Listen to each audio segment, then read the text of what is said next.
Hey everybody, welcome back to Tech Odyssey. So I'm here with some good news on the Pixel 6 and 6 Pro. The February update is here. Now this is a screenshot. I already downloaded it and installed it, and it took a really long time, which seems to be par for the course, but it is about, for me at least, a 27.2 megabyte update. Now, you might be wondering, if you're not initiated into the way that Google does business, typically the first Monday of every month is when their security patch and update is supposed to come out.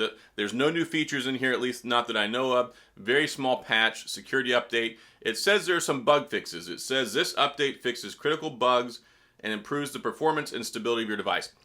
It says that every month when they put one of these up, so they don't have a detailed change log in here, which is kind of annoying. I wish that they specifically said what critical things that they fixed to improve performance and address bugs, but they didn't do that. I'm hoping that maybe it fixes the Bluetooth issue. That's something that's known and people are experiencing, and this is particularly bad when you're dealing with Android Auto, when you're dealing with your car. I've had a lot of people reaching out to me lately saying, hey, I'm connecting it to my car, I'm using it, it keeps dropping connection, or I'll have to delete the connection and then re-add it and then delete it again, and I've experienced this myself. It's one of those things that's kind of annoying because when you're in your car, you want to make phone calls, you want to listen to your tunes, all that good stuff. So I'll see if anything comes out of this over the next couple of days, see if we have any critical improvements there other than what's just addressed here. But I want to let you guys know so you can go ahead and download it. Now, hopefully this doesn't get held up by your carrier. And I've got the unlocked model for my 6 and my 6 Pro directly from Google. So if you've got an unlocked model, go into the settings, and I'll just walk you through this real quick. For those of you who don't know, I'm not going to show a video here, but go into your settings. When you go to settings, scroll down to where you get to system. And then once you get in the system, you go down to system update. Now, I might say your system is up to date, but hit this check for update button down here anyway. And then that should go ahead and trigger it to do it. If you've got automatic updates on, which some people do, then it may go ahead and pull it on its own. You can check that in the settings, but hopefully everybody can get it now. And it does take a long time. That's one of the weird things about these Pixel updates. So traditionally, it doesn't take that long to install something like a quick 20 meg update, right?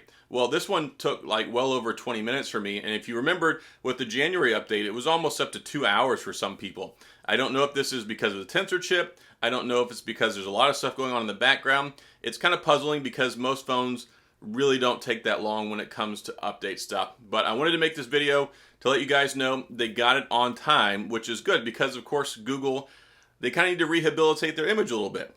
After the disaster with the December update, pushing it back to January, all of those problems, they need to get this stuff online. They need to get back to what they're known for, which is timely and regular software and security updates. So I'm hoping that they'll address some of the other issues still.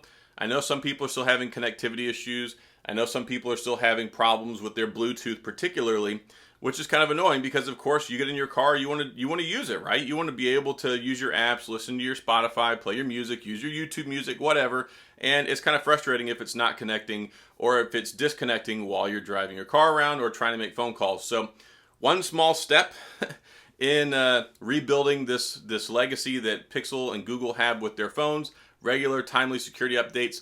Be on the lookout for next month. We should expect another one. And just looking at the calendar here real quick, for March, we're looking at it should be available on the 7th. So keep an eye out for the 7th of March, and we'll keep our eyes peeled for that. Hopefully, again, they'll address and continue to refine this phone and continue to update and improve the stuff that's on there because there's still stuff that's not 100% complete.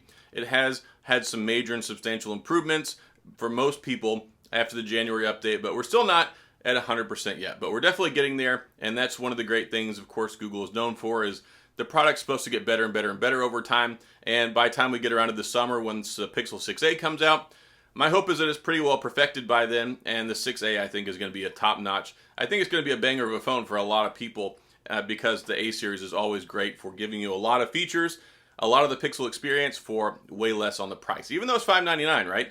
So that's all I've got for now. If you have any questions or comments, please head down to the comment section. I'll get back with you. And if you enjoyed the video, please hit the like and the subscribe button and the little notification bell if you want updates when new videos come out. And as always, thanks for being here. I appreciate you watching, and I'll see you guys next time.